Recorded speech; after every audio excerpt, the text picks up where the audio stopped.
Hey, what's going on, everyone? Welcome back to the channel. Hope you're all doing well and ready for some good old Diablo talk because we've got a pretty massive update on our hands. And this one is honestly shaping up to be one of the most impactful patches the game has seen in a while. I'm talking about Diablo 4 Update 1.93, which also goes by version 2.4.4.0, and it's tied to the brand new Season of Infernal Chaos. This season and patch aren't just a small tweak or some bug fixes, they're bringing a huge amount of new content, changes to how we approach builds, and even adjustments to some of the systems that a lot of players had strong feelings about, both positive and negative. So in today's video, I want to take you through everything in detail, not just rattling off patch notes, but really breaking it down in a way that feels like we're just having a conversation about it, talking about what works, what's exciting, and what might stir things up for your class or your playstyle. Now, first off, this patch is themed around the whole idea of chaos. Blizzard has literally called it the Season of Infernal Chaos. And honestly, that theme is not just window dressing. It's baked into almost everything they've introduced. There's this new system called Chaos Rifts, which are kind of like nightmare dungeons, but with a nasty twist. These rifts spawn these chaotic waves and portals. And when I say they were rough during testing, I mean they were rough. The projectiles flying around everywhere were melting people down, and there was even a debuff stacking mechanic that made you take more and more damage the longer you were in it. That's been toned down in this patch, so now the waves hit a little less hard, and that frustrating stacking debuff is gone, which should make them a lot more manageable. What's cool, though, is Blizzard didn't just make them easier across the board, they also tied them to better rewards. There's now an affix for nightmare dungeons that interacts with these chaos rifts, and if you push into those, you'll be getting a stronger payoff in terms of loot, which honestly makes the whole thing feel less like punishment and more like a proper risk versus reward system. The big new prize tied to all this is something called Chaos Armor. If you've been following Diablo updates for a while, you'll know that Blizzard has been trying to find ways to keep loot exciting and avoid that feeling where you're just chasing the same handful of uniques everyone else is. Chaos Armor is their answer to that for this season, and it's visually distinct, so when you see it drop, you'll know you've got something special. They've also made sure that this doesn't replace your normal unique drops. It's in addition to them. That's huge, because it means you're not losing out on those core pieces you might need for a build. Instead, you're getting an extra tier of potential power. And let me tell you, some of these pieces of Chaos Armor are looking spicy. For Barbarians, there's Ramaladni's Magnum Opus, and if you've been around Diablo for years, you know the Ramaladni name carries some weight. Druids are getting something called the Dolmen Stone, which just sounds heavy and earthy in the way a druid item should. Necros get the Mutilator Plate, Rogues pick up Scoundrel's Kiss, Sorks are rocking Isu's Heirloom, and the Spiritborn, the newest class, get Sunbird's Gorget. Each of these is clearly designed to tie into class identity, so not only are they powerful, they feel flavorful. And Blizzard made it so Bartuc, one of the bosses you'll face, has a higher chance to drop these as you climb Torment tiers. So if you're someone who likes chasing loot with real endgame effort, this is the carrot on the stick that's going to keep you grinding. But it's not just about new shiny armor. They've also tweaked a system called Chaos Perks. These are perks tied to the seasonal mechanic, and some of them got hit with balance passes. Like, for example, Crazy Brew now has a longer cooldown, bumped up from 10 to 15 seconds, but in exchange, the duration of its effect went up too. Others, like Brawn over Brains and Alternating Alterations, got buffs to make them feel more impactful. Some perks had their numbers toned down, so they weren't completely overtuned. The idea here is that Blizzard doesn't want one or two perks completely overshadowing the rest, and they're trying to make the choice of perks something you actually think about, not just grab the obvious best one. Now let's talk about Infernal Hordes mode. If you haven't played this yet, it's basically a survival gauntlet type of content where waves of enemies just keep coming, and you try to endure while collecting resources and rewards.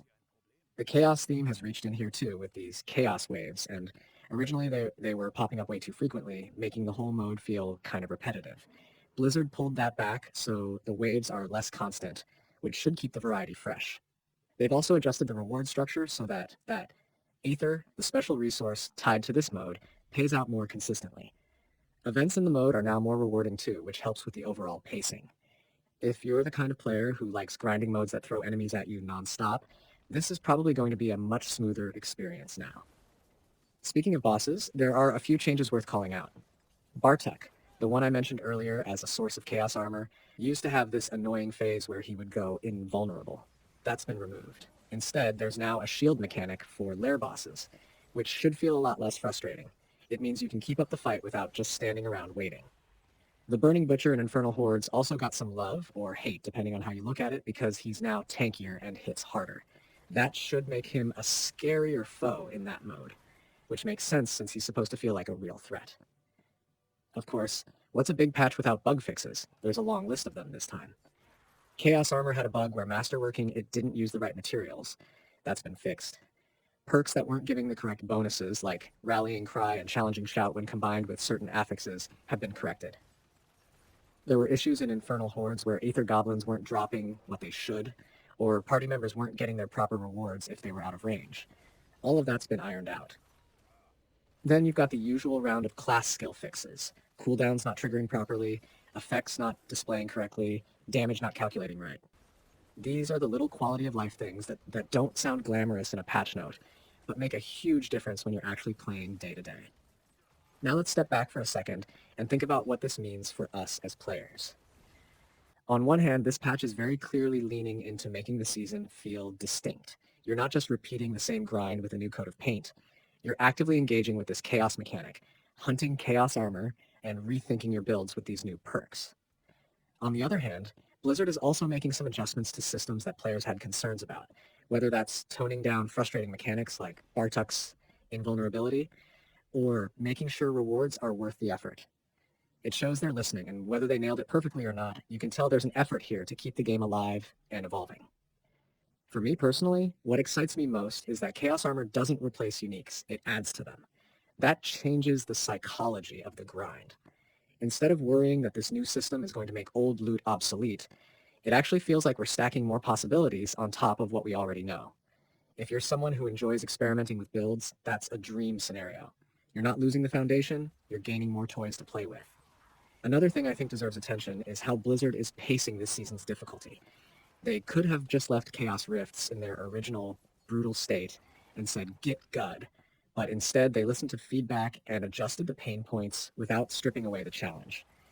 That balance between challenge and fun is tricky, and this patch feels like an example of them trying to get it right. Now let's not pretend everything is perfect. There are going to be people who think some of these Chaos perk changes are still off balance, or that some classes didn't get the attention they needed. That's always the case with a patch this big. But overall, it feels like Blizzard is trying to widen the playground rather than shrink it. And as a player, that's what I want to see. I also want to touch on how this update impacts different playstyles. If you're a solo grinder, Chaos Rifts and Chaos Armor give you clear goals to chase without feeling like you need a big group.